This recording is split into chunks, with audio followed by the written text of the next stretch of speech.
Hey, gang, great news for the listeners in Detroit, Lansing, Grand Rapids, Kalamazoo, Ann Arbor, the whole state of Michigan, calling all Michiganders. My friends at Bet Parks have you covered in Michigan with the Play Gun Lake Casino and Sportsbook app, all your favorite casino games that you can take on the go, odds and slots and bets and games, all in the palm of your hand. The Play Gun Lake Casino and Sportsbook app, the only app that I recommend in Michigan. By the way, new users, join me now. Get up to $1,000 casino bonus back if you're not a winner in the first 24 hours. Roulette, Baccarat, Texas Hold'em, and more, all from the comfort of your home. Play Gun Lake, your favorite progressive slots, all the good stuff. And right now, new users get up to $1,000 casino bonus back if you're not a winner in the first 24 hours. Casino bonus has to be wagered. Terms and conditions apply. See the website at playgunlake.com for details. Got to be 21 and in Michigan. Gambling problem, call 1-800-GAMBLER or Michigan Problem Gambling Helpline, 1-800-270-7117.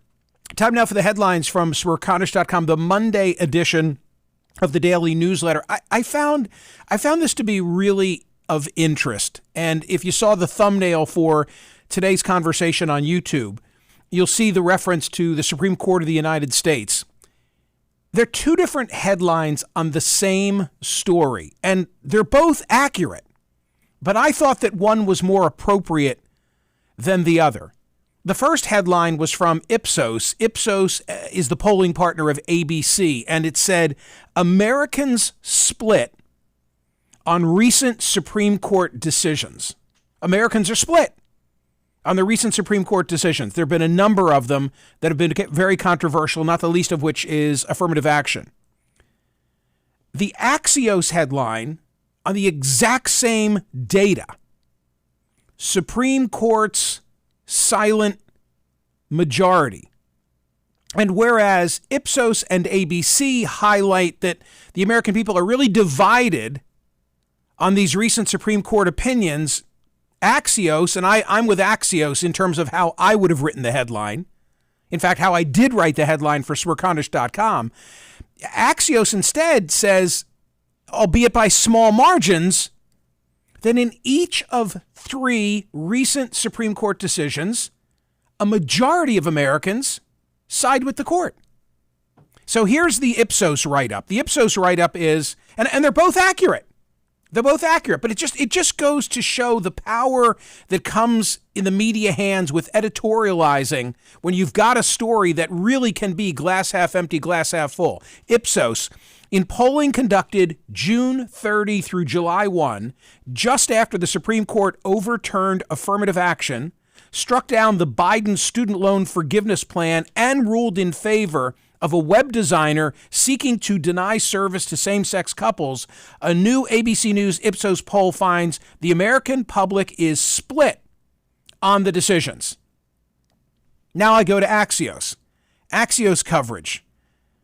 All three of the Supreme Court's most consequential decisions this term, overturning affirmative action, the Biden administration student loan forgiveness program, and the LGBTQ plus protections, won support from a plurality of Americans, according to the first poll conducted after the landmark decision.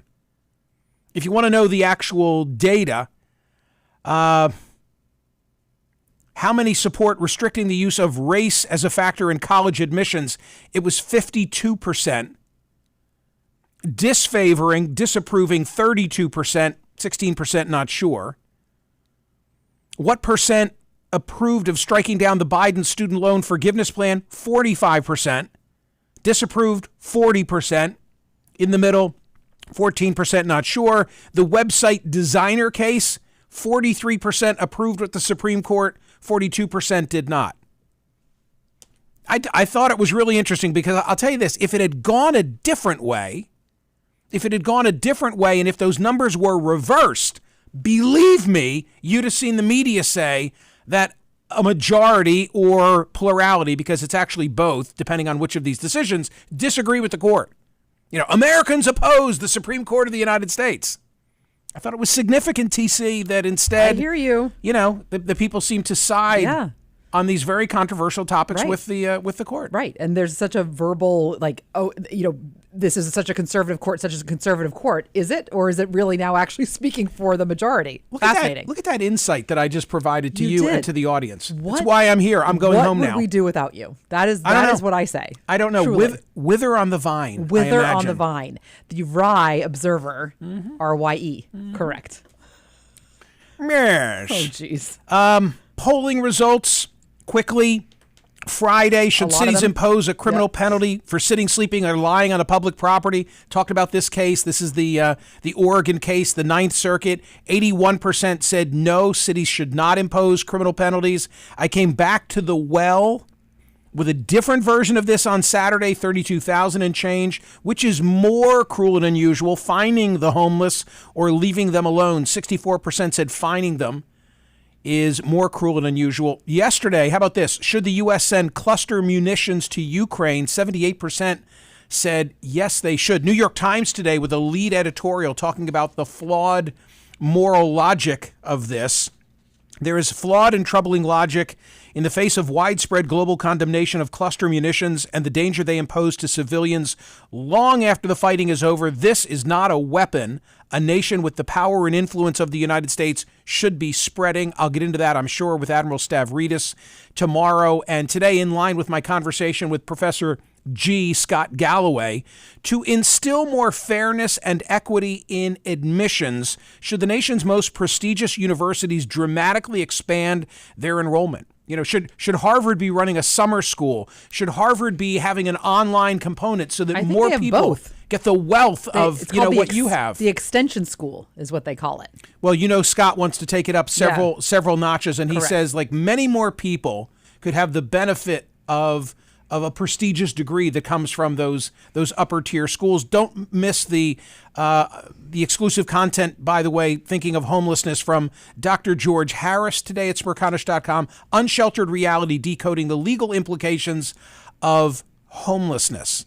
TC, what caught your eye from the Smerconish.com Monday newsletter? Okay, so, there's obviously a lot there, and there was a lot over the weekend, I also have to say. Where do you want to start? Where do you want to go first? I love the Gavin Newsom story. Okay. Partial to that. The Gavin Newsom story is amazing. And of course, I looked at it and I thought of one person. Headline from Mediaite: Gavin Newsom tells Jen Psaki he watches Fox News every night. Staffers tell him he's obsessed. It's a bit of a long audio piece. I don't know if you want to hear it now, but basically she said, do you ever tune in? And he said, how she said it is, do you occasionally tune into Fox? And he said, nope, not occasionally. Every night. I want to hear it. And if we can do it, let's hear it. Okay, for sure. Hang on, here we go. Take a listen. Here's how it sounded. From everybody, including the caucus today, is they're so upset about being on the defensive. Mm-hmm. They're so upset about the messaging on the other side, the anger industry, the entertainment wing, particularly of the Republican Party, the surround sound on Fox with these, I don't even like saying his name, Tucker Carlson, or that other, I don't even know, the guy from there's just like, they're all the same. And One American News and Newsmax, and what they're doing to divide this country to, where illusion rules, not facts. Do you occasionally turn on Fox prime time and see what happens? No. Just to see? Not occasionally, every night. Every night. And do you think Democrats should still be appearing on Fox, or should they not be appearing on Fox? It contributes to the mental health crisis in the state, so on the basis of one's own personal conditions, I would not recommend it. So I thought of one person, and that would be you. Yes. And I now need to expand the 5. I've expanded it for you. You are the 6, and now with Newsom, it's the 7. It is the 7. Yeah, we both watch. Literally die. By the way, it's not that I'm a exclusive Fox viewer. Of course not. I watch it all. Right. I watch it all. Headline from KTLA: Are your old CDs worth anything to collectors? Let me just cut to the chase. Oh my God. I think I gave mine to Brennan. The answer is, that was a smart choice. I think I gave them to veteran criminal defense attorney William J. Brennan. Yeah. The answer is they're starting. It evidently it's cycling through. Like once records go, the wave of records go, now the CDs are starting to creep up in value. Okay. Like $75 to $100. I really regret ever having sold my album collection. It's just like, it cuts me to the quick to even think of the day that I went to a swap meet and I sold all my albums. And then years later, I recreated it and it just wasn't the same. It just wasn't the same. I will never have regrets about dumping my CDs or my cassette tapes. Really? Why not? I got rid of all. Maybe Brennan took my cassettes. Wait, why will you not regret that? You didn't think you would regret the others at No, the time. no. The albums were tied to my youth. Oh. You know, to the just to a great time period of coming of age and listening to music for the first time. I will never feel that way about cassettes. I never felt that way about 8-tracks. I'm never going back to my CDs. No, and no. I thought the story was really of interest. So interesting. Really of interest. More headlines from Smerconish.com, the Monday edition of the newsletter. TC, what do you like? I like Elton John saying farewell to touring after, quote, 52 years of pure joy and final performance. This is at Smerconish.com. It is from EW.com, and it talks about his final bow was a bittersweet goodbye in Stockholm on Saturday night. The Tele2 Arena marked the final stop on his farewell Yellow Brick Road tour, which kicked off in 2018 and was originally set to end in 2021, but postponed by the pandemic. So do we, first of all, I'm a huge, you just reminded me. This reminded me of something. Go ahead. Okay. What you reminded me of is that I went to a show this weekend, and I want to talk about it. Oh. I went to a show this weekend where there was reference made to Elton John. I won't be able to explain it to you with any humor, but it was in a very humorous way. But Elton John, I love his music. Does he really mean it? I think he might really mean it. It seemed very final. And what I was going to say is that I watched the Wham documentary last night, George Michael. Okay, I have a couple things. First, I, from the depths of my memory, know all the early Wham songs. Oh my God. I don't think by heart. Is that because of Emma or because of you? No. This is the 80s. This is me. Okay.